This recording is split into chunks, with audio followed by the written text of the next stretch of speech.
nada más. con el Guillermo, tema del día. dame un momentito. Guillermo, Sí, doctora.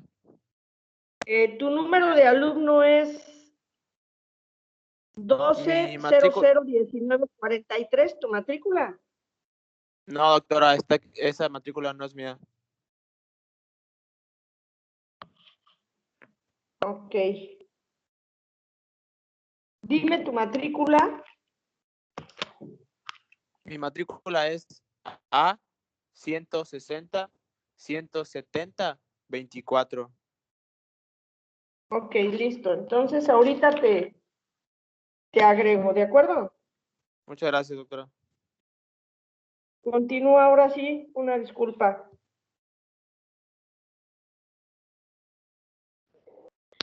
Sí, bueno, quería ver si alguien me puede ayudar leyendo el caso clínico. Yo lo leo, Anita, si quieres. Ok.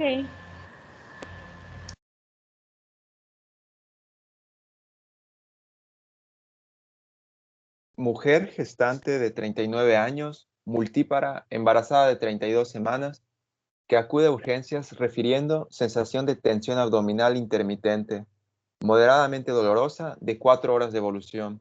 Niega comorbilidades, es fumadora de 15 cigarrillos por día, no consume alcohol ni drogas. Niega comorbilidades, refiere haber tomado antibióticos hace mes y medio por infecciones repetidas por Escherichia coli. Gestas 3, partos 1, cesárea 0, aborto 1, hijos vivos 1. Gracias. Disculpen, creo que repetí una frase. Bueno, quisiera preguntarles si ven algún factor de riesgo que podría estar causando algún problema en este caso clínico.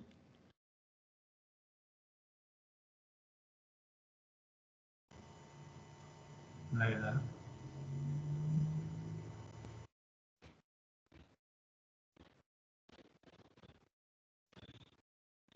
El tabaquismo. Factor de riesgo que tenga la madre, el tabaquismo. Hay uno muy importante. Las Que los infecciones dos anteriores. repetidas. Ajá, las infecciones repetidas. De acuerdo a estos factores de riesgo y con la evolución del caso, ¿qué creen que pueda estar presentando la paciente en este momento?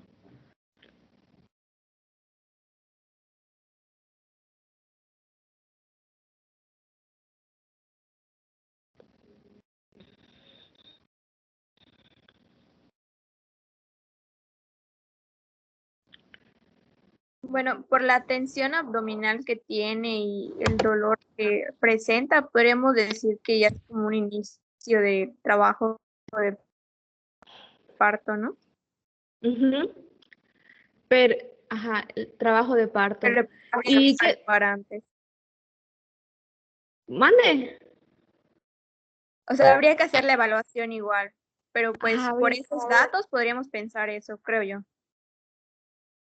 ¿Y qué sugiere las semanas de gestación?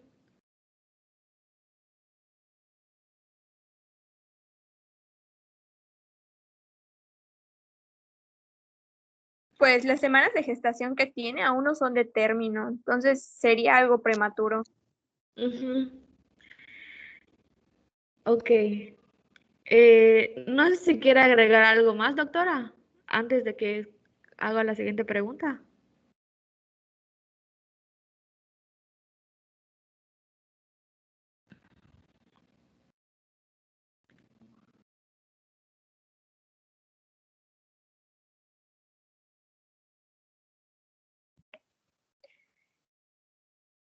No, vamos bien hasta ahí. Ah, ok. Bueno, después de haber leído el caso clínico, vemos que se le hace una ecografía transvaginal. Perdón, sí, Ajá. perdón. Extensión abdominal intermitente, moderada dolorosa, ok. Refiere haber tomado antibióticos por infecciones repetidas de Escherichia coli. pero no supimos, no dijo si tenía poliaquiuria, flujo o tenesmo vesical, o si era diarrea, o sea, no sabemos la Escherichia coli en dónde, ¿verdad? Si en vía urinaria o intestino. No, Ok. no, solo refirió que había tomado antibióticos antes. Ok. Entonces, vemos que posteriormente se realizó una ecografía y se encontró que había un mioma submucoso de pequeñas dimensiones. Entonces, creo con esto, ¿a qué conclusión podríamos llegar? ¿Qué diagnóstico podría sugerir con ese último hallazgo?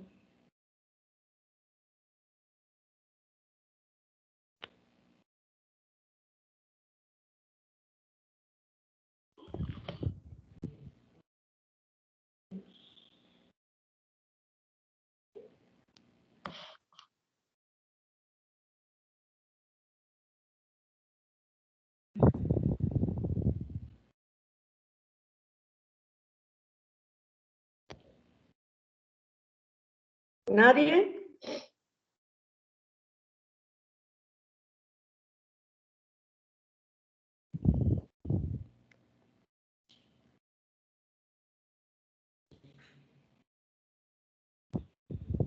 Pues sigue siendo una amenaza una amenaza de parto pretérmino. Debe tener una infección probablemente, no sabemos, no tenemos no tenemos a la exploración física realmente si haya cambios cervicales o si hay actividad, que es parte de lo que requerimos a la exploración. Ajá, con este caso clínico quise sugerir que Dime. sí, que teniendo en cuenta algunos antecedentes, pues, a veces son muy puntuales para poder predecir que se trata de una amenaza de parto pretérmino, sobre todo por las semanas y por la edad de la paciente, la tensión abdominal intermitente, aparte que es fumadora y tiene infección. Ha referido que ha tenido infección y aparte se le encontró el mioma submucosa. Entonces, con esos hallazgos se podría inferir que se trata de no inferir, sospechar. sospechar. Ah, ok. Acuérdate que aquí lo que me falta, o sea, ahí me voy dirigiendo a que probablemente se trate de una APP. ¿Por qué? Porque para poderlo decir necesito entonces condiciones clínicas que debo de encontrar para entonces poder decir efectivamente se trata de una amenaza de parto pretérmino. Sí, Entonces, estamos sospechando que pudiera ser. Ok. sí. Y ya ahorita que se desarrolla el tema, pues vamos a ver qué le podemos pedir a la paciente para que podamos confirmarlo. Entonces,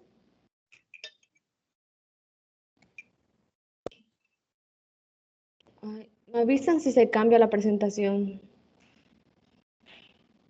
Ok. ¿Se ve en la Sí se ve. pantalla amarilla? Bueno, iniciamos, gracias, con lo que es definiendo lo que es un producto pretérmino, un bebé pretérmino. Se le dice que es un recién nacido que nace en una fecha demasiado temprana y también se le puede clasificar de acuerdo al peso, que si es de 1.500 a 2.500 gramos o si es de muy bajo peso, entre 1.000 a 1.500 gramos o de extremadamente bajo peso, que es de 500 a 1.000 gramos. También se le puede, de acuerdo al tamaño, de acuerdo a la edad gestacional, se le puede clasificar pequeño. O sea, lo normal sería entre el percentil 10 al 90, pero si es pequeño será menor al percentil 10 y si es en grande sería mayor al percentil 10. Entonces tenemos que un nacimiento pretérmino se va a considerar entre las semanas 20 a 36.6 semanas de gestación, es decir, antes de las 37 semanas de gestación. Y lo vamos a identificar porque puede haber cambios cervicales, que es uno de los mayores índices, mayor a 5, o sea, a una dilatación cervical mayor a 5 centímetros o de 2 a 5 centímetros antes de las 37 semanas. Y con esto podemos clasificar que el nacimiento pretérmino,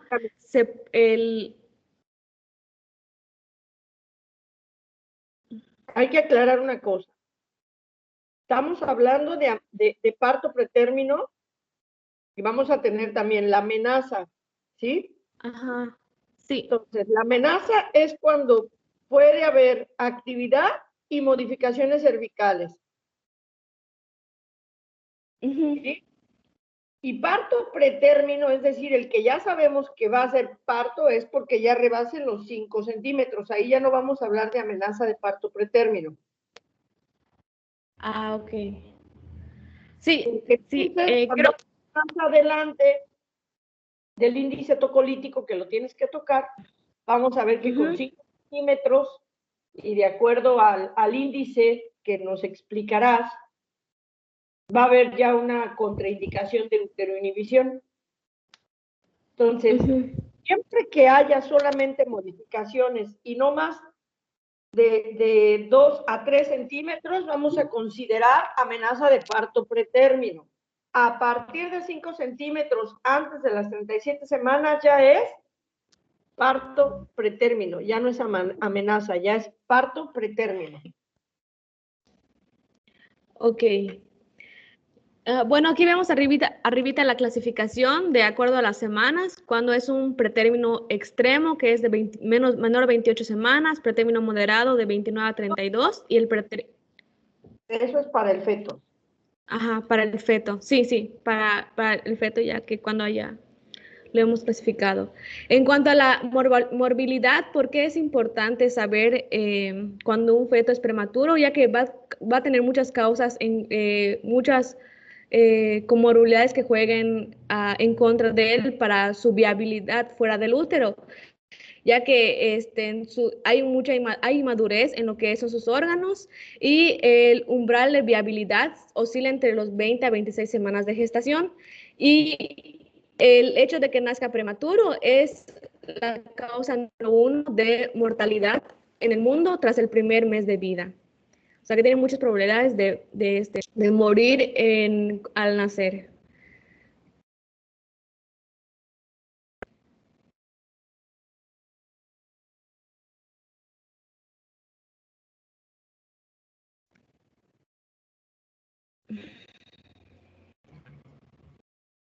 Bueno, aquí ¿se ve la presentación?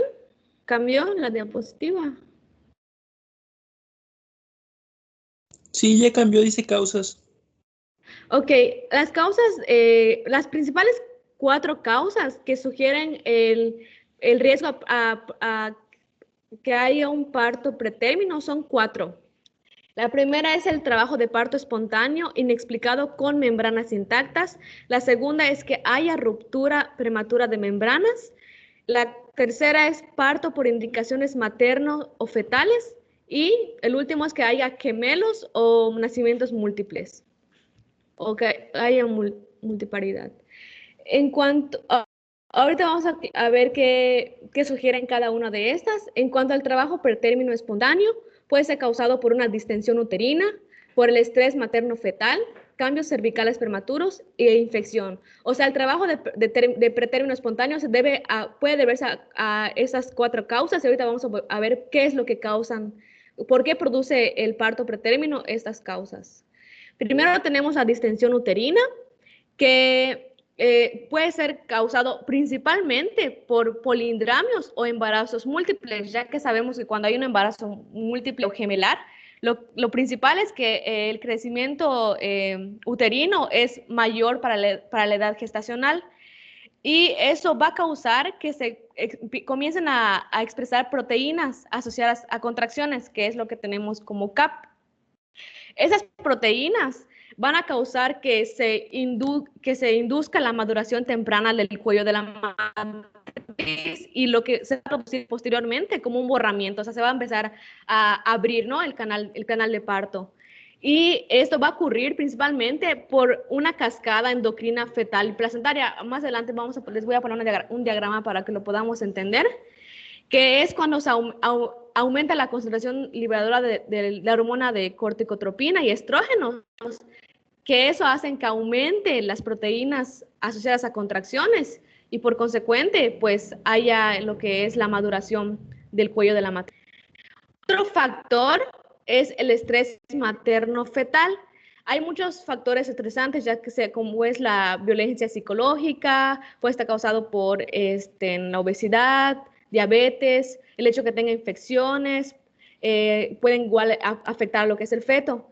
En cuanto a los efectos adversos que podemos tener debido a esto, puede ser el nacimiento del feto muerto, el desarrollo anormal del feto y pues otro más es el parto pretérmino, que es lo que vamos a ver. Y ese es el eje del que quería hablarles, de todo lo que se desarrolla en cuanto a lo que se activa la cascada, que habíamos hablado hace rato, es el eje endocrino placentario suprarrenal. Este eje es un sistema de retroalimentación positiva en el cual aumentan los niveles de la hormona corticotropa en sangre del bebé y a su vez va a hacer que la placenta aumente en la placenta, en el bebé, aumenten en lo que son las glándulas suprarrenales el estrógeno y el cortisol. El estrógeno y el cortisol van a causar sabemos que durante el desarrollo del parto, el útero se encuentra en un estado de, por decirlo así, inactividad uterina. Sabemos que hay contracciones como son las de Braxton Hicks, pero son muy escasas, son poco frecuentes e irregulares. Pero al haber el aumento de estas hormonas esteroideas, estrógenos y cortisol, esta va a alterar, la inactividad uterina se va a alterar, lo que va a causar que comiencen lo que son las contracciones y el dolor. Y también y como consecuente lo principal es la alteración de la maduración del cuello uterino. Otro factor, otra causa son las infecciones. Como vimos en el caso, la paciente tenía lo que es la Escherichia coli, que es la principal causa de infección por vía vaginal. Y vamos a tener que se puede transferir de muchas maneras. La infección puede llegar al bebé de muchas maneras, ya sea aquí como vemos en la imagen que tenemos a la derecha, puede ser por vía hematógena, en la cual va a haber una transferencia transplacentaria de la infección. A través de la placenta va a llegar la infección al bebé, puede ser por un reflujo retrógrado, es decir, dice un reflujo retrógrado de la infección en la cavidad peritoneal por las vías de las trompas de falopio. Y también puede haber una infección ascendente con bacterias de la vagina en el cuello del útero, que es el más común, ya que como está muy cerca del canal vaginal, pues muy fácilmente pueden llegar los microorganismos. Y es muy importante tener en cuenta las infecciones porque son la causa del 20 al 30% de los partos pretérminos. Asimismo, tenemos un cuadro donde vemos cuáles son los principales causantes, que son, por ejemplo, la Gardnerella vaginalis, el Trichomona vaginalis, el Streptococo del grupo B, la Uroplasma y la Escherichia coli. Lo que pueden causar estos microorganismos es que una vez que lleguen a lo que es el cuello uterino, pueden llegar a lo que son las membranas, la decidua, alcanzan lo que es el saco amniótico y pueden causar posteriormente lo que es el riesgo a corioamnionitis. Otra causa son la ruptura prematura de las membranas. Sabemos que antes de las 37 semanas, que pueden ser causada la ruptura antes de las 37 semanas completas y antes del trabajo de parto. Algunas causas que pueden sugerir la ruptura prematura, pues son las principales: infección, como ya vimos, por eso es muy importante tenerlo en cuenta, que haya un daño en el ADN por el estrés oxidante o que haya senectud celular prematura. Otras causas pueden ser que haya un IMC bajo, que haya tabaquismo y deficiencias nutricionales. Lo que causa fisiológicamente la ruptura es que haya aumento de apoptosis en los componentes de la membrana celular, que se expresa en proteasas, líquido amniótico, y eso cause que la membrana se debilite y pueda romperse fácilmente. Como habíamos visto, el embarazo múltiple es un factor de riesgo, ya que, como vimos, la distensión uterina aumenta la contractilidad miometrial. Se generan prostaganglinas, aumenta los receptores de oxitocina y puede empezar a causar lo que son las contracciones regulares. Algunos antecedentes que podemos tomar en cuenta para determinar si la paciente puede tener amenazas de parto pretérmino, es que haya tenido una amenaza de abortos. Como vimos en el caso clínico, la paciente tenía un aborto, y factores de riesgo en el estilo de vida, como ya repetimos, adicción a drogas, toxicomanías, que tenga baja estatura, pobreza, déficit de vitamina B, factores genéticos, o sea, que en su familia haya casos, enfermedades periodónticas, que el intervalo entre los embarazos sea muy corto, que haya tenido también un parto pretérmino anterior y, como recapitulamos, las infecciones.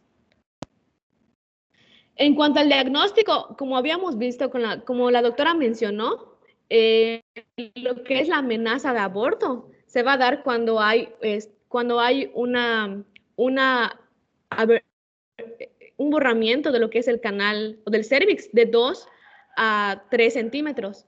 Y la amenaza de parto pretérmino, los síntomas son dolor abdominal bajo y calambres. La paciente puede referir dolor lumbar, presión pélvica, flujo vaginal aumentado, y también podemos ver lo que es el manchón o sangrado. Se puede ver un flujo claro, rosadito, o un ligero sangrado. Y vamos a ver, como dijo la doctora, el borramiento del cérvix del 50%. Un ¿Sí, segundito. doctor? No hablé de amenaza de aborto, sino hablé de amenaza de parto. Ah, sí, disculpe. Perfecto. Ok, continúa. Tenemos los síntomas definitivos, o sea, que nos pueden decir que la paciente ha entrado en lo que es el parto prematuro, que es la actividad uterina regular acompañada de borramiento y dilatación del cérvix.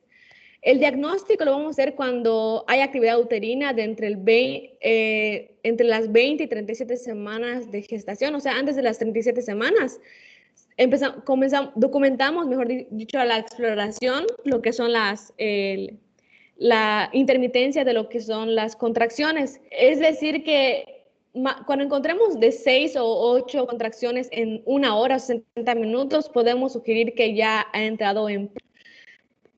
como vemos aquí, puede ser 2 en 10 minutos, 4 en 20 minutos o 6 a 8 en 1 hora. También podemos verificar si hay ruptura de membranas o si las membranas están intactas, pero hay una dilatación de 2 a 5 centímetros. Es decir, que el borramiento ya haya llegado al 80%. Y también podemos confirmarlo con lo que es la prueba de la fibronectina positiva. La fibronectina es una glucoproteína que hace que lo que es el saco amniótico queda adherido a lo que es el revestimiento del útero. Entonces, cuando se altera, ya sea por una infección, por una inflamación o por algún caso, esto se puede interrumpir y hace que pueda entrar en lo que es puede afectar lo que es para que induzca lo que es el parto pretérmino.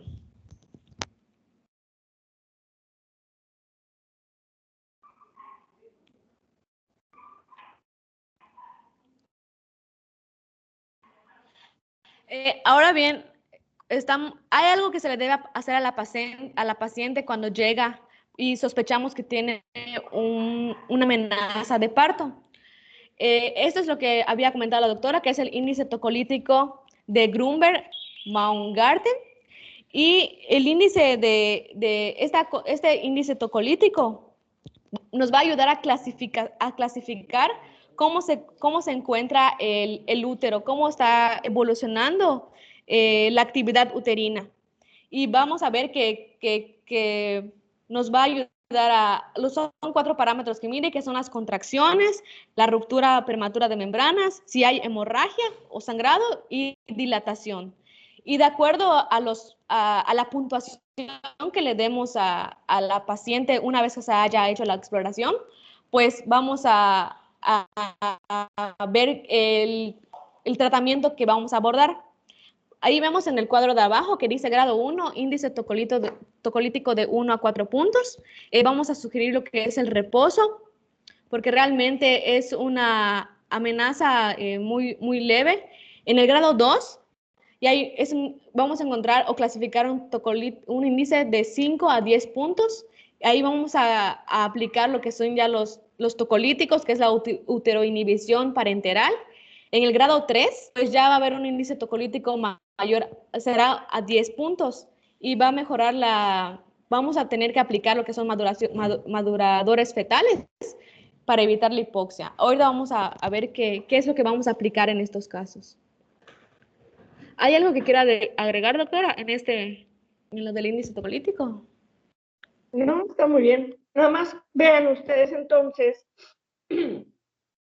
cómo cuando un índice tocolítico nos da mayor a 10, pues obviamente ya hay una contraindicación para uteroinhibir. Se dice que en realidad es a partir de una puntuación de 6. ¿Por qué? Porque una puntuación de 6 nos estaría hablando, por lo menos, de una dilatación de 2 o más centímetros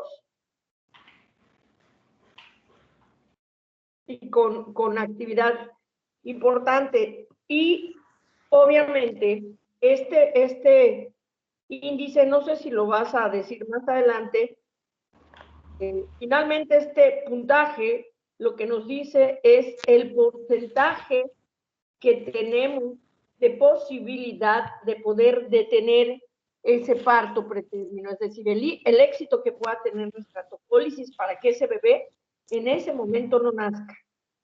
Y obviamente también dependerá mucho de la integridad o no del amnio, pero obviamente en amnios íntegro el puntaje nos representa un porcentaje de efectividad para, obviamente, alargar la evolución de ese embarazo en semanas de gestación y obviamente saber que esa exposición, porque ya hay una apertura con una modificación, no nos expone a una comorbilidad mayor, ¿no? La presencia o no de infecciones, etcétera, etcétera. Entonces, eso es importante. ¿Continúa? Doctora, una pregunta. Dime. ¿Cómo sabemos si es rotura alta o rotura baja de la bolsa? ¿Perdón? ¿Cómo sabemos si es rotura alta o rotura baja de la bolsa? Eso realmente no lo sabemos. Lo que tú puedes inferir puedes inferirlo cuando la paciente te dice tuve salida de líquido y te la refiere como tal, o puedes inclusive tener una muestra en una cristalografía, una prueba de citracina en papel que te diga positivo, o que encuentres arborización de lechos en la laminilla y que digas efectivamente hay salida, pero sientes íntegro el amnios y por ultrasonografía sabes que hay líquido. Puedes inferir una ruptura alta y que obviamente solamente se haya roto una de las 2 capas y por desplazamiento la segunda esté cubriendo esa ligera perforación y que haya podido haber escape líquido, pero la infieres. Es a lo que llamamos, puede ser una ruptura alta. Una ruptura baja, pues es obvio, está rota la bolsa por debajo en la presentación y ya hay salida evidente líquido. Pero realmente la infiere. No es que haya un método para poder determinar si fue alta o fue baja. Ok, gracias. No existe el término de ruptura baja. más bien siempre han oído que dicen, probablemente es una ruptura alta, porque significa que al tocar yo, estoy tocando amnios íntegro y sé que hay líquido, porque siento abombamiento o porque en el ultrasonido veo líquido. Entonces es cuando de alguna manera inferimos y decimos, probablemente es una ruptura alta.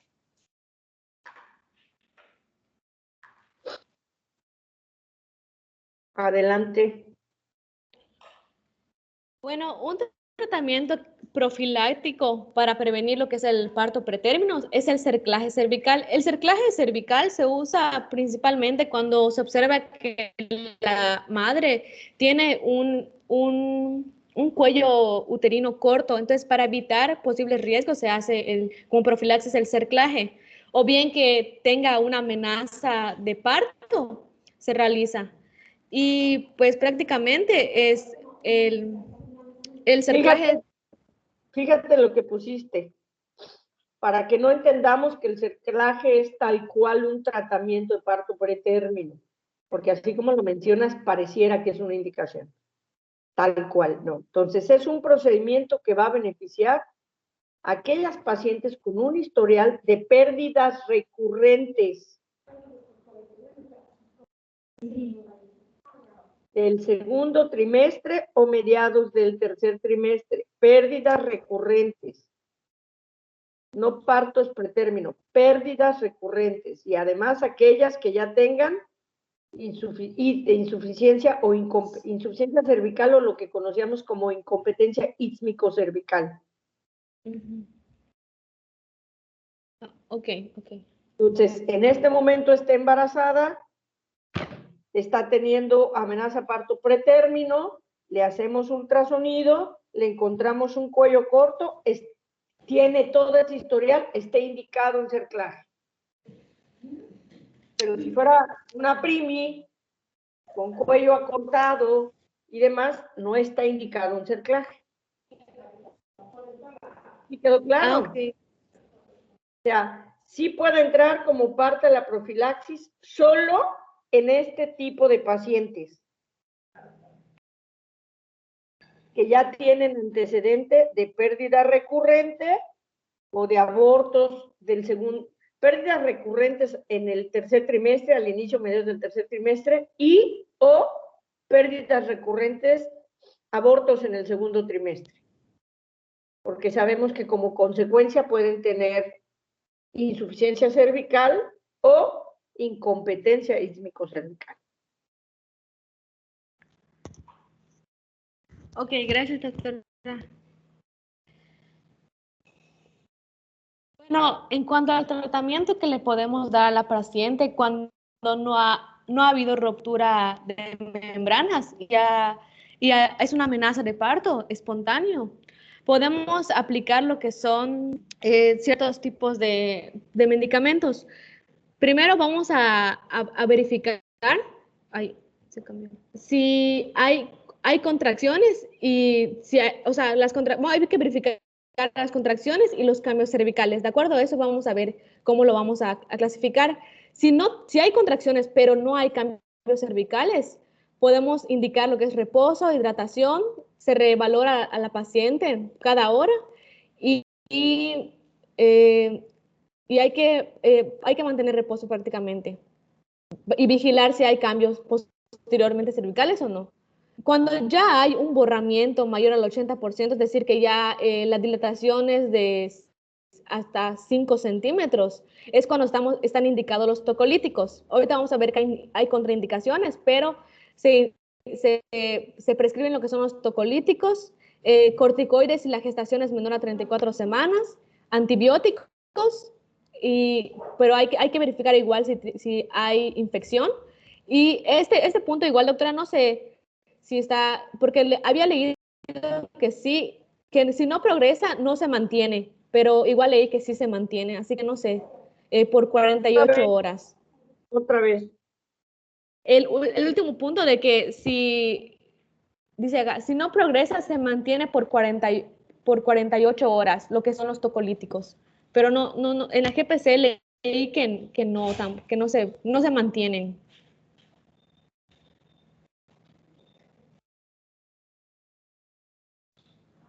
A ver, vas a dar, si tienes ya un parto activo, tiene más del 80% y puede tener 2 a 5 centímetros.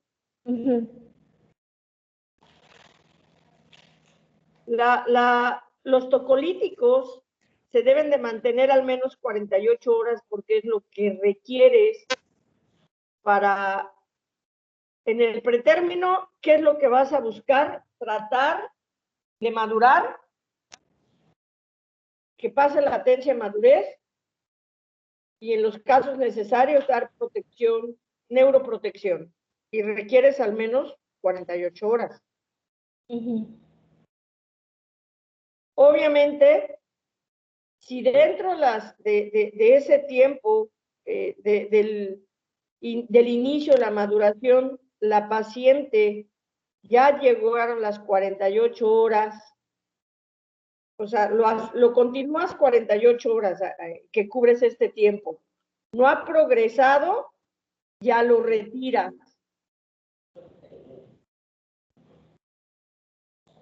Sigue progresando, obviamente puedes mantenerlo.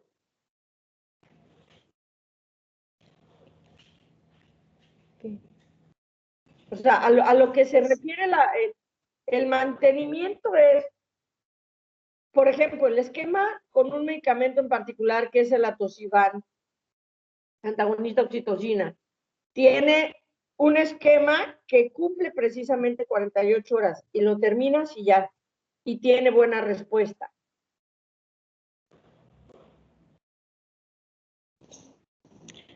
Entonces lo dejamos por 48 horas para verificar, Siempre, para ayudar. Siempre 48. Obviamente, si está teniendo buena respuesta. Si ves que llevas la mitad y ya avanzó 2 centímetros más, pues ya no la vas a poder uteroinhibir y lo que tienes que hacer es interrumpirla. Por eso la GPC te dice, a eso se refiere. Si no progresa, si se mantiene, si progresa, obviamente ya no se va a mantener, lo que tienes que hacer es sacarlo. O sea, la idea es que en ese momento es diferente. Tú estás hablando de un lapso de 2 a 5 centímetros. En 2 centímetros, y no progresa, perfecto. 48 horas y lo retiras. Ya quitaste el factor, ya buscaste el factor infeccioso, ya buscaste el factor predisponente y ya le estás dando manejo. Perfecto, ¿ok? No tiene RPM, listo. Le mandaste cultivos, le diste tratamiento. Quitas la uteroinhibición y la sigues vigilando. Pero si antes de las 48 horas pasó de 2 a 5 centímetros, a pesar de la uteroinhibición, significa que ese trabajo de parto ya no se va a detener. Ya te dio tiempo de, por lo menos, utilizar una dosis de maduración, de impregnarla con antibiótico por la infección. ¿Qué tienes que hacer? Sacar ese bebé.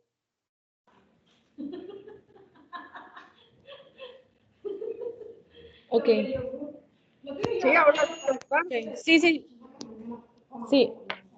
Listo, continúa.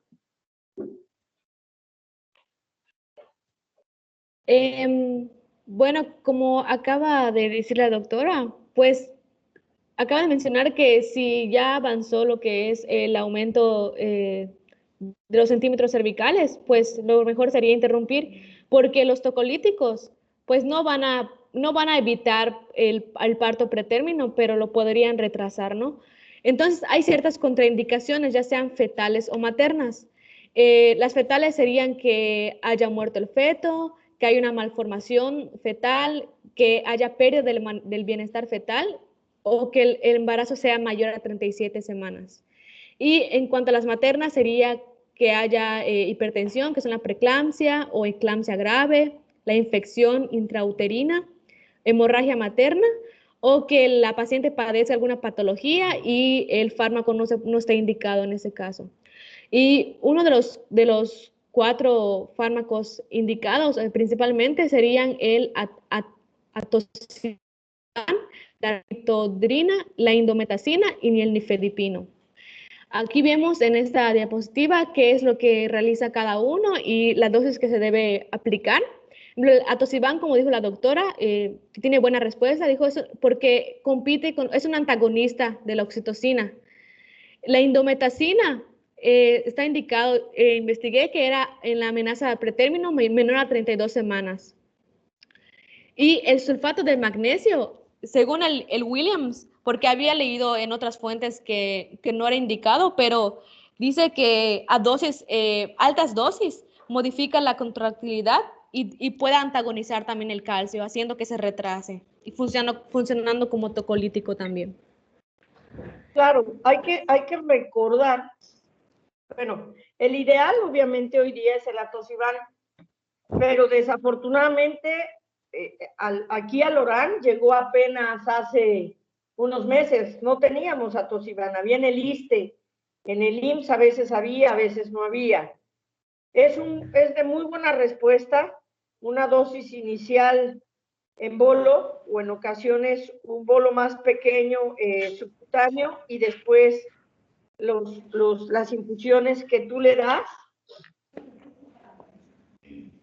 que viene ya preparado la concentración en los frascos, es nada más ponerlo en la solución y pasarlo. Obviamente, si no lo hay, tendrías que utilizar otros. Indometacina es bueno porque indometacina es un antiprostaglandínico, entonces estás quitando aquellas sustancias que provocan modificaciones tanto a nivel uterino como a nivel cervical.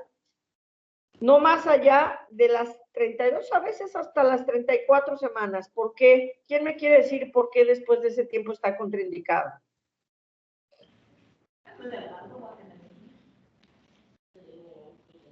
¿Alguien dijo algo? ¿Nadie? Quien está presentando debió de haber leído por qué indometacina después de las 34 semanas no.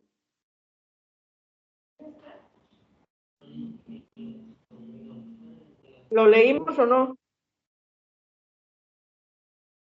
¿Nadie lo leyó? No, Doctora, ¿tenía que ver con defectos del cierre del conducto? ¿Tendría que ver? ¿Me pregunta? Perdón, no, creo que sí, es el cierre del conducto arteriovenoso, la indometacina. Cierre prematuro de conducto arteriovenoso, así es. Entonces, por eso no se utiliza después de semanas. Obviamente también hay que recordar que es efectivo, por ejemplo, en tratar el polidramnios. Entonces también hay que manejar la dosificación adecuada y con vigilancia, porque también puede producir olivo. Y el sulfato de magnesio, sí, claro, no es la primera opción, pero a dosis de 4 gramos, que es la infusión, y después 1 gramo hora, que si no mal recuerdo, en el esquema, que este esquema es más parecido al Suspan modificado para preeclampsia, la dosis alta lo que provoca es que esas concentraciones de magnesio cambian y retienen el movimiento del calcio y precisamente modifican la actividad uterina. Si no tenemos atosiban, utilizamos betamiméticos. Hay que saber, pero que tienen efectos secundarios importantes y que son los que hay que vigilar de manera más importante. Hoy día, bueno, feripino, pero antes se utilizaban algunos otros, como la terbutalina, y que obviamente, o la orciprenalina, que es lo que más se puede tener a la mano, y que lo que hay que vigilar con estos son todos los efectos a nivel vascular. Entonces, a nivel cardíaco, hay que estar vigilando diuresis, pacientes que presenten taquicardia importante o disminución en la diuresis, oliguria, está ya, se suspende su manejo y se busca otro tocolítico. El nifedipino es bueno, canales de calcio es lo que hace, utiliza, pero el nifedipino hay que tener una carga previa de volumen en la paciente, por lo menos 300 cc, porque produce una vasodilatación potente, que si no tenemos volumen adecuado para mantener esa vasodilatación, podemos provocar una vasoconstricción importante y desprendimientos, y además los efectos secundarios. Sí reduce el riesgo.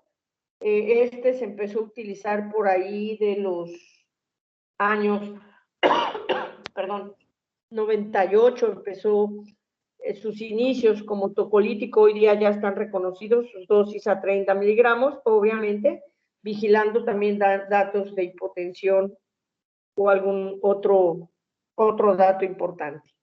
Y la ritrodrina, que bueno, es un relajante uterino beta 2, pero que pues sí inhibe a las dosis que tiene ahí su compañera, pero que no lo tenemos a la mano. Debemos saber que sí existe, que sí hay, pero bueno, al menos en el sistema de salud, en el ORAN, no lo tenemos. Entonces nosotros manejamos, depende, el médico puede ser orciprenalina, nifedipino, sulfato o atosiban. Y obviamente dependerá del que tengamos disponible. ¿La terbutalina está disponible? La terbutalina sí, todavía existe. Esa yo aprendí, yo la utilizaba como tocolítico. Utilizamos terbutalina, después llegó el inicio del nifedipino y indometacina y sulfato magnesio. Hoy día hay muchos mejores, hablando en general de antagonista oxitocina, que es atosiban, que sería el ideal, pero que no está en todos lados y que su costo, como vienen en una dosificación de 3 diluciones diferentes, el costo es alto. Y tiene que usarse completo, si no, no tiene efectividad. Y obviamente, si utilizas la mitad del tratamiento, estás desperdiciando la otra parte, ¿no? Entonces, a veces por eso, por el costo no está tan disponible. A nivel del sector salud, no estoy diciendo afuera es distinto.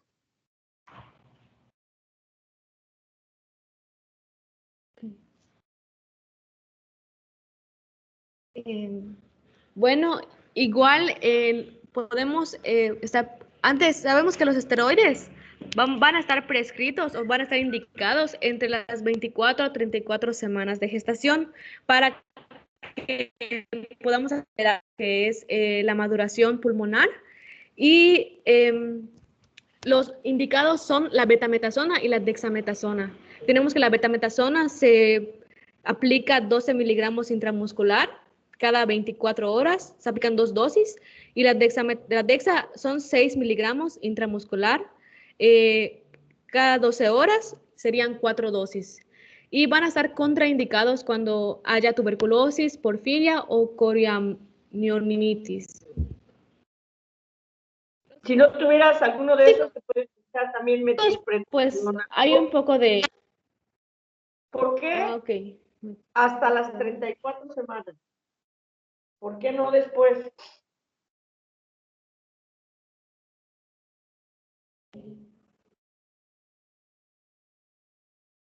Porque lo que es...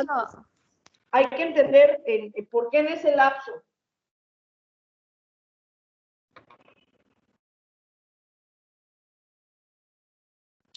¿Qué pasa con el desarrollo pulmonar a nivel de la membrana? Después de ese lapso ya se lleva a cabo el desarrollo pulmonar y ya no se necesita la maduración. No necesariamente.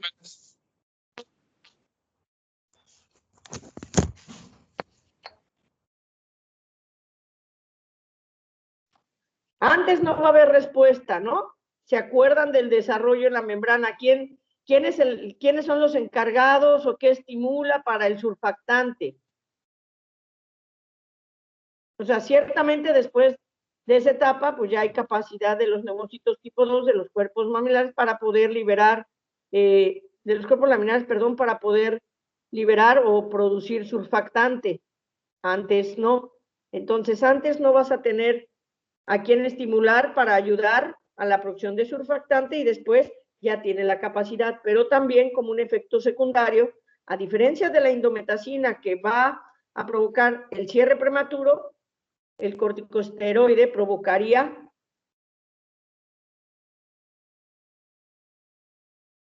que leyeron persistencia del conducto arterioso. ¿Okay?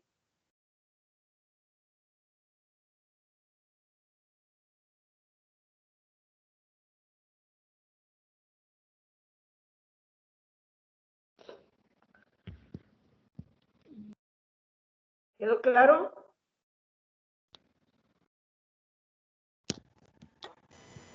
Sí, doctora, gracias. Sí, doctora.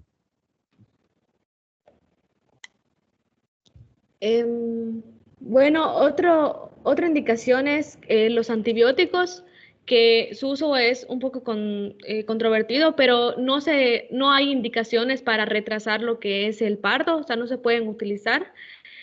Solo no, o sea, no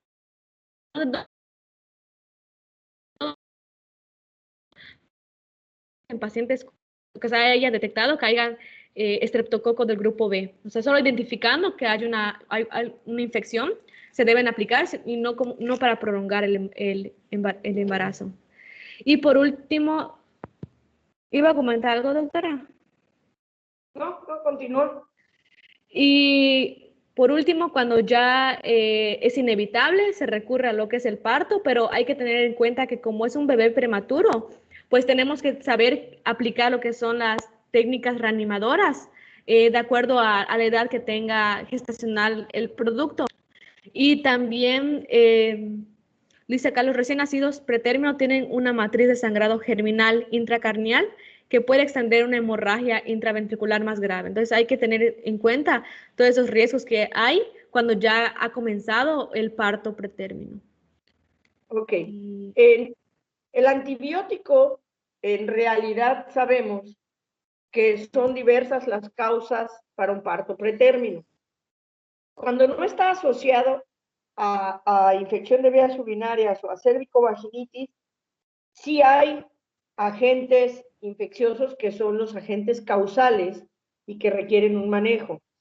Si hay agentes que sean asociados a infección de vías urinarias, estará indicado dar el antibiótico para estos. Si es por cervicovaginitis, daremos manejo antibiótico para el agente causal de esa, y por frecuencia, que sabemos cuáles son, ¿no? Ureaplasma, cuando no hay, por ejemplo, cuando no hay IBU o cuando no hay cervicovaginitis, es uno de los agentes causales más frecuentes y bueno, habrá que cubrir con antibiótico, perdón. Obviamente ya en un pretérmino que ya no pudiste parar la evolución, la decisión del parto será de acuerdo a la edad gestacional, por lo que está mencionando su compañera. Denme un segundo.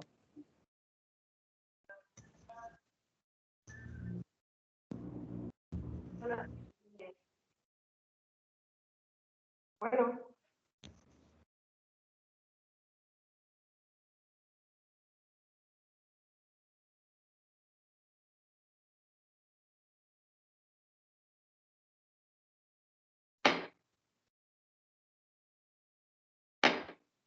Hola Alberto, buenos días. Perdón, era nada más para decirte que tenemos que estar en vigilancia por la paciente de ayer de Izamal. Me habló la doctora Bermejo. Entonces, nada más, si quiere que le mandemos por WhatsApp la lista de todos los que estuvimos ayer en labor. Nada más para que ella sepa y obviamente pues vigilar si alguien desarrolla síntomas. ¿Vale? Bueno, ok, bye. Perdón, una disculpa. Hablamos en cuanto a la decisión del parto. Cuando ya es inminente el parto pretérmino, precisamente por esta complicación de que puede haber un sangrado intracraneal, aquellos productos pretérmino que no tengan las condiciones de calotas óseas, de huesos craneales duros, como para poder elegir un parto vaginal con todos los cuidados, obviamente una episiotomía amplia, abreviar el periodo expulsivo, la vigilancia anteparto o transparto, y el personal indicado para la reanimación, porque va a ser un prematuro, es importante. Pero si es un bebé que tiene una base ósea blanda aún, va a ser un producto que la elección de la vía del parto va a ser abdominal. Entonces, de ahí la importancia que además de que sepamos la edad gestacional y valoremos inclusive el peso, productos menores de 2,400, lo ideal es sacarlos vía abdominal, precisamente para evitar que haya compresión de la cabeza y que con ello se vaya a desarrollar un sangrado que nos dé una hemorragia interventricular que obviamente le va a provocar un daño, una hipoxia y un daño irreversible a ese producto. Entonces, cuando es inminente el parto en un pretérmino, hay que ver edad gestacional, valorar clínicamente cómo se encuentra y decidir la vía de interrupción. No necesariamente todos son parto. Obviamente, un producto no viable y que sabemos que las condiciones van a ser totalmente desfavorables, pues aseguraremos el futuro obstétrico de la mamá. Pero en todo producto que tenga una viabilidad importante será protegerlo, obviamente, y obtenerlo por la vía más adecuada para que tenga disminución en la morbimortalidad.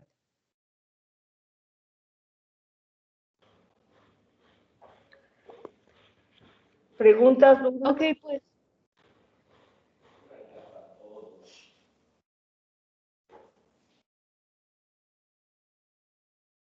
Continúa. Eso fue todo con parto pretérmino. Seguiría ahorita lo que es parto posttérmino. Ok.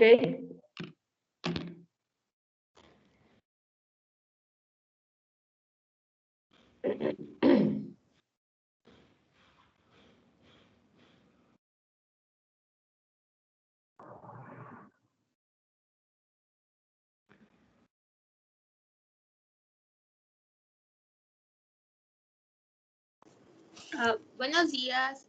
¿Ya pueden ver el caso clínico?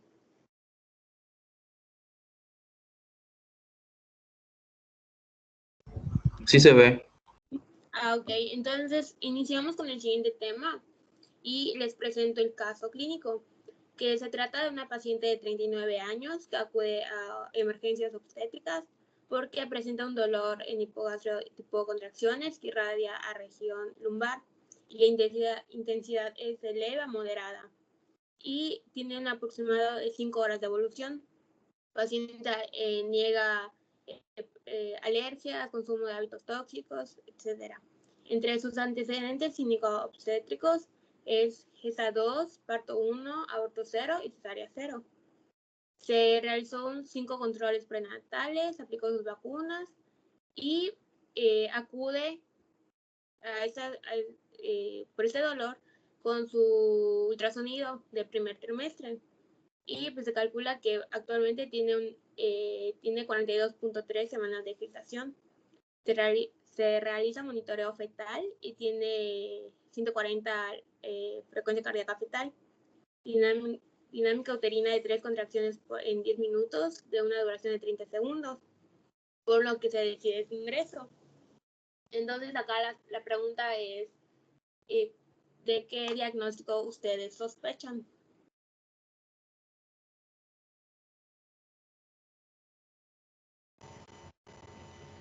Pues ya está en trabajo de parto y se tardó 2 semanas de más en entrar. Exacto. Entonces, ¿ustedes qué harían en esta situación? ¿Cuál sería su conducta a seguir? Si ya aquí te dicen que se ingresó.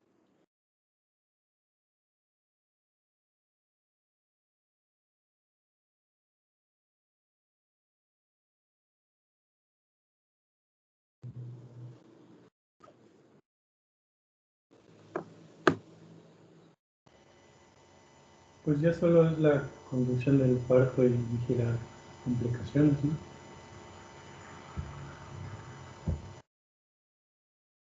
Entonces, en su seguimiento de esa paciente, el ginecólogo pues es de turno, pues él indica que se tiene que iniciar la inducción de parto con oxitocina. Y entonces, monitoreo fetal. Y a las 2 horas se vuelve a realizar una valoración y ya se presenta una dilatación de 8 centímetros, un borramiento del 80% y está en primer plano. Luego de otras 2 horas se vuelve a una nueva valoración y tiene 3 contracciones en 10 minutos a 30 segundos, una dilatación de 10 centímetros y un borramiento del 100%. Membranas íntegras, sigue en primer plano.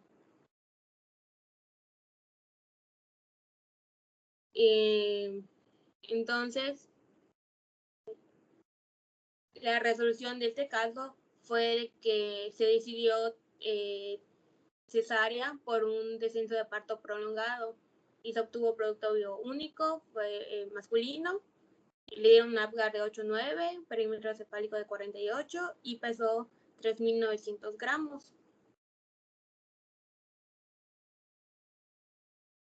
Y pues de esto se va a tratar esta expo, del embarazo postérmino o también llamado prolongado. Bueno, se define como aquel embarazo que es superior a 42 semanas o 294 días, según la fecha de última menstruación. La OMS también lo define, aparte del anterior, como 14 días después de la fecha probable de parto. Y entre su incidencia de este tipo de embarazos es un rango entre el 4 y 14%, teniendo una media de 10%.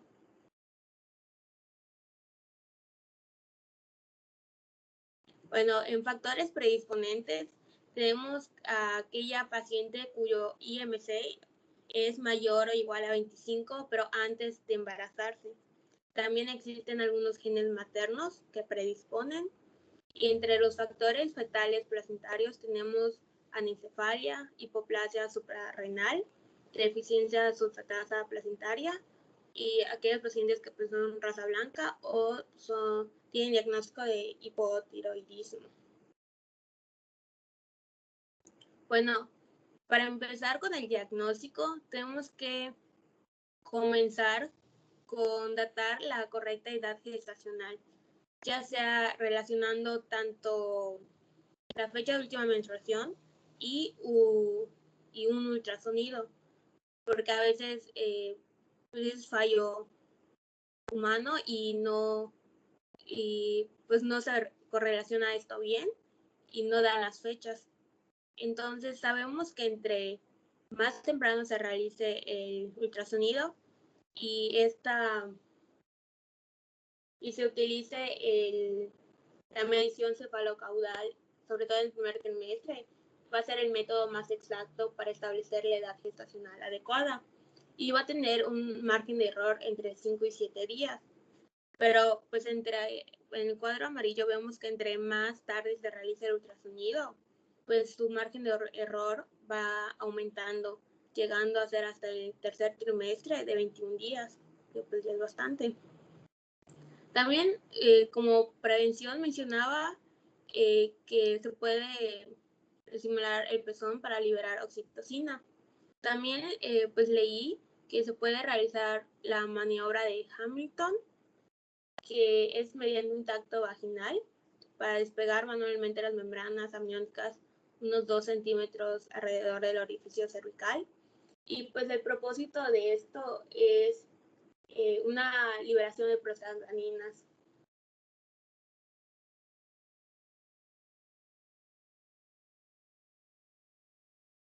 Pero dice que esa maniobra requiere pues cierta dilatación y también puede presentar algunos riesgos como corioamnionitis, ruptura de membrana, sangrado sobre todo en placentas previas o bajas no diagnosticadas, pues dolor durante el procedimiento.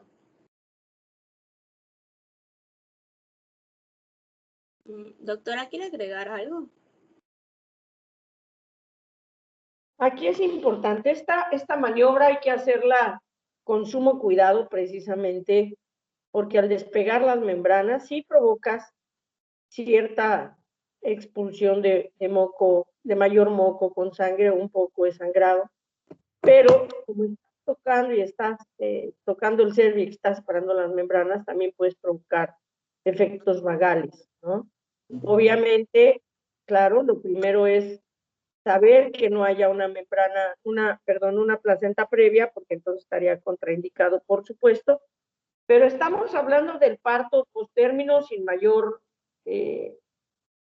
sin otra patología agregada, y obviamente esto se hace para despertar la liberación de, provocar, perdón, la liberación de prostaglandinas y despertar el inicio de un trabajo de parto, porque es una de las causas del por qué no se esté desarrollando y que va a haber múltiples.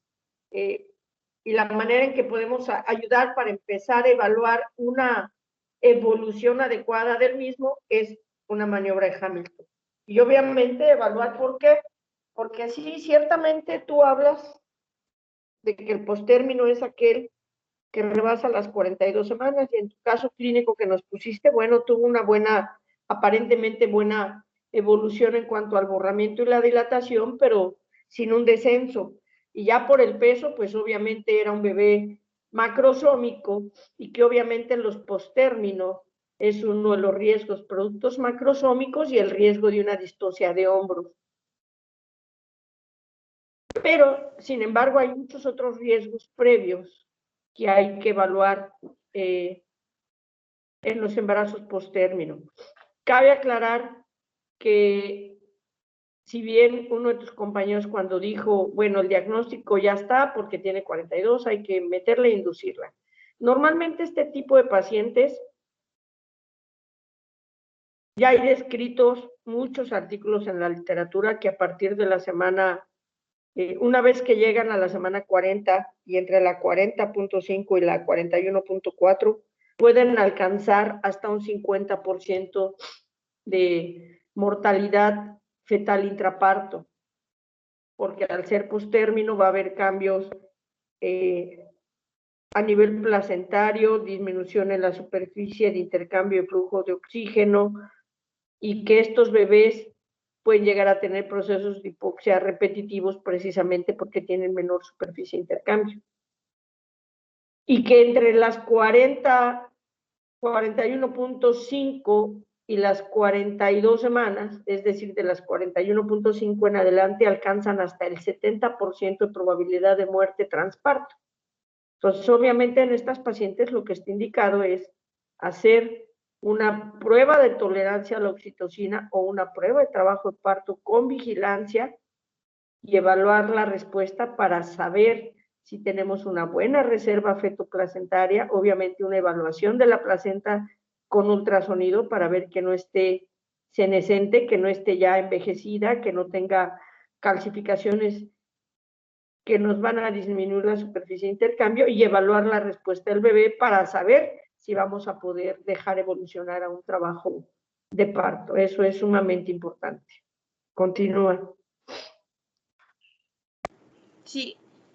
Dentro de la fisiopatología, vamos a ver el síndrome de posmadurez, disfunción placentaria, el sufrimiento fetal y oligohidramios y restricción del crecimiento fetal. Ahorita vamos a ver. Bueno, en el síndrome de posmadurez vamos a encontrar las características de estos bebés es que su piel es arrugada, sobre todo en palmas y plantas, y también su piel va a estar descamada. Vamos a encontrar un cuerpo largo y delgado y pues se le conoce como madurez avanzada porque sus bebés van a tener los ojos abiertos, van a estar en un estado de alerta. También sus uñas van a estar largas y en la imagen se muestra un bebé de 43 semanas y pues ven que está descrito como el libro.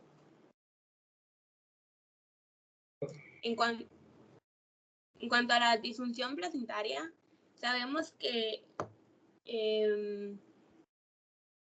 la apoptosis placentaria empieza a es mayor en la semana 41-42 en comparación con la semana 36-39. También es otro de los factores que yo les mencioné. Después sí. de las 41, entre las 41 y las 42, hay mayor posibilidad precisamente porque hay mayor apoptosis en la superficie placentaria. Entonces, si tú decides simplemente, por ejemplo, tu caso 42.3, someterla solamente a inducción, el riesgo que durante la inducción o durante la evolución del trabajo de parto se presente hipoxia severa, pérdida de bienestar o muerte transparto es alta. Entonces, en ocasiones lo que haces es simplemente hacer una prueba con la que buscas dos cosas. Una, evaluar la unidad fetoplacentaria, evaluar la respuesta fetal ante la contracción. Y dos, pues formas un poquito de segmento para minimizar el riesgo de sangrado. Y obviamente si no hay una buena respuesta, pues vas a interrumpir. La gran mayoría, los postérminos, se interrumpe vía abdominal. Porque la primera condición para que tú puedas determinar si hay buena respuesta, que ese producto nazca por parto, es que tengas el monitor para poderlo estar vigilando. Entonces, nosotros, por ejemplo, en la unidad de labor de ahí del ORAN, tenemos un solo monitor para todas las pacientes que lleguen. Entonces, como no lo podemos dejar constante solamente en uno, no tenemos con qué vigilarla, lo mejor es una interrupción vía abdominal. Continúa. Y bueno, también se vio en un estudio que los niveles de eritropoyetina en la sangre del cordón umbilical son más altos en los embarazos de mayor e igual a 41 semanas. Y esto pues quiere decir que pues, el único estimulador de la eritropoyetina es la disminución de la presión parcial de oxígeno. En cuanto a los cambios en la placenta, vamos a encontrar disminución del diámetro y la longitud de las vellosidades coriónicas, también necrosis fibrinoide y ateromatosis acelerada de los vasos coriales teciduales. Y vamos a encontrar un 60-80% de calcificaciones. Bueno, entre las complicaciones, pues vamos a ver la macrosomía y oligohidramnios, pero también puede haber pues parto, durante el parto, pues distocia, peligro fetal, distocia de hombros, hemorragia postparto, pues, muerte fetal, ingreso a las unidades de cuidados intensivos, aspiración de meconio, pues obesidad infantil. Entonces son muchas complicaciones. En cuanto a oligohidramnios, pues sabemos que después de la semana 38 continúa, pues este líquido va a disminuir y pues va a ocasionar problemas. Para decir que es oligohidramnios, pues según el índice de líquido amniótico, pues lo normal es de 10 a 15. Ya le empezamos a llamar oligohidramnios, moderado cuando es de 10 a 5 y severo cuando el índice es menor a 5. Entonces, si tenemos una reducción del líquido amniótico, se ha visto que se asocia a una comprensión del cordón umbilical.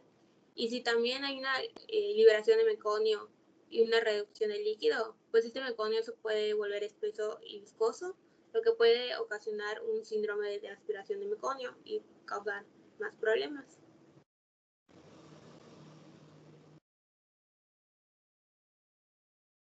En cuanto a la macrosomía,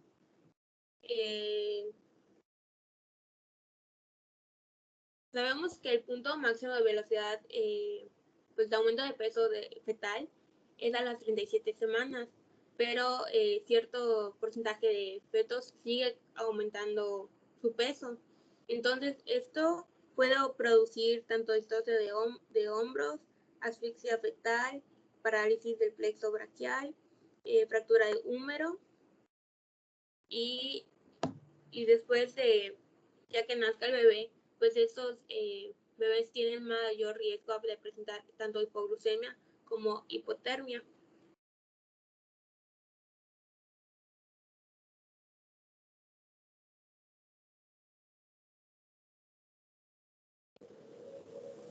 Bueno, el manejo, pues básicamente hay dos vías. Uno es la inducción del parto y el otro es el manejo expectante de vigilancia. Para decidir sin inducción, bueno, entendí que se utiliza el puntaje de Bishop. Este tiene diferentes parámetros, que es si existe o no dilatación y de cuántos centímetros es esta, si existe borramiento, también consistencia, la posición y la altura de presentación. Entonces, Williams, ¿sí? Sigue, ahorita te digo. Bueno, Williams maneja un puntaje menor de 7 y lo llama como un cuello uterino desfavorable. Esto quiere decir que la inducción de trabajo de parto con puntajes cervicales pues, más bajos se relaciona a un riesgo más elevado tanto de la inducción fallida como trabajo de parto prolongado y cesáreas. Y en cuanto a la vigilancia expectante, pues las pruebas más idóneas para detectar si hay compromiso fetal sería el registro cardiotocográfico externo, medición del líquido amniótico a través de ultrasonido y vigilancia a través de Doppler. Entonces, el Williams nos maneja este algoritmo que va a depender tanto de las semanas que tenga la paciente como si presenta o no complicaciones. Acá nos menciona que si tienen 41 semanas y complicaciones como hipertensión y oligohidramias, pues enseguida se lleve a trabajo de inducción. La inducción se puede llevar a través de pues, la maniobra de Hamilton, maduración cervical con prostaglandinas u oxitocina. Ahora, si la paciente tiene 41 semanas, pero no presenta complicaciones, pues aquí maneja como vigilancia o pues supongo que si no avanza, pues trabajo de inducción. Pero si presenta entre las 42, terminando ya para la 43, pues se va directo con trabajo de inducción. Ok. Bueno, aquí obviamente es un algoritmo que maneja el Williams, que es un libro anglosajón y que en las salas de tococirugía de ese país, obviamente, tienen un monitor por paciente. Entonces ellos consideran que un embarazo de 41 semanas que no tenga complicaciones, lo sigues vigilando hasta que llegue a la 42. Obviamente sí le puedes hacer Hamilton y vigilas nada más la respuesta del bebé de manera conservadora. Mientras que en aquellas que ya rebasen las 42 o aquellas que tengan complicaciones, de inmediato provocas trabajo de inducción. Es decir, prueba con oxitocina, haces la infusión y le empiezas la inducción. ¿Cómo voy a decidir qué paciente inducir o no? No solo la escala de Bishop o puntaje de Bishop es para el postérmino, es para todas las pacientes. Si ven, es parecida al índice tocolítico, pero ¿cuál es la diferencia? Que obviamente aquí, bueno, aquí no te habla de las membranas, a diferencia del tocolítico, que obviamente, y aquí que es, Bishop significa condiciones de madurez cervical, evaluar las condiciones de madurez cervical, tomando en cuenta obviamente también la altura de la presentación y esa variedad de presentación, para poder hablar de si una inducto-conducción o una inducción y posterior conducción va a ser efectiva. Así como en el índice tocolítico, a mayor puntaje, menos probabilidad de detener, aquí, a menor puntaje, menos probabilidad de que sea una conducción adecuada. Entonces, tiene que tener más puntos para que hablemos de que es un vicio favorable. Entonces, menos de 7 significa que la respuesta a una inducción no va a ser adecuada y obviamente pues no vamos a poder tener una conducción. Entonces, se evalúa para poder saber de inicio si vamos a tener éxito o no en nuestra inducción y después en la conducción. Si tuviéramos un índice adecuado para inducción, bueno, podemos empezar a hacer una inducción, pero tenemos que vigilar y ante cualquier dato anormal de nuestro registro, además de pruebas de bienestar fetal como un perfil biofísico, con o sin Doppler, que podamos hacer ya valoración de arteria cerebral media, de arteria umbilical que tenga adecuados flujos, podría proseguir. Si vemos alguna alteración, pues obviamente entonces va a ser una paciente que se va a tener que interrumpir vía abdominal. Y con los dos casos, que puedan ser fetos que tengan restricción o fetos que puedan ser macrosómicos, porque aquí en el postérmino se pueden presentar las dos condiciones. Obviamente dependerá mucho de la unidad feto-placentaria, la decisión o no de la vía de interrupción. Y obviamente de una evaluación de vicio, pero insisto, el vicio es para todas las pacientes, no solo para estas, para todas aquellas pacientes que lleguen a las 40 semanas y quieras decidir o que estén prodrómicas, que no estén avanzando, que se queden en una prodrómica prolongada, hay que hacer una evaluación de vicio para decidir si podemos impulsar una inducción o continuar una conducción, o es un vicio totalmente desfavorable para continuar y sea una interrupción vía abdominal.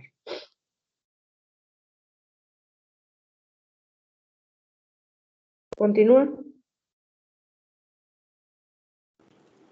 Pues era todo. ¿Dudas? ¿Preguntas?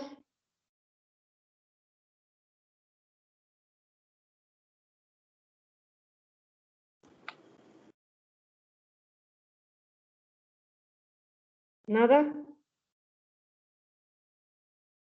Bueno, nos vemos entonces el lunes, chicos. Pasen buen fin de semana. Cuídense mucho porque con esta reapertura hay más casos y esperemos no tener rebrotes importantes. No bajen la guardia, protéjanse, por favor. Sí, doctora, gracias. Igual usted. Gracias. Doctora, gracias. Igual. Hasta luego. Nos vemos. Gracias. Gracias, doctor. Bye. Hasta el lunes, doctora, gracias.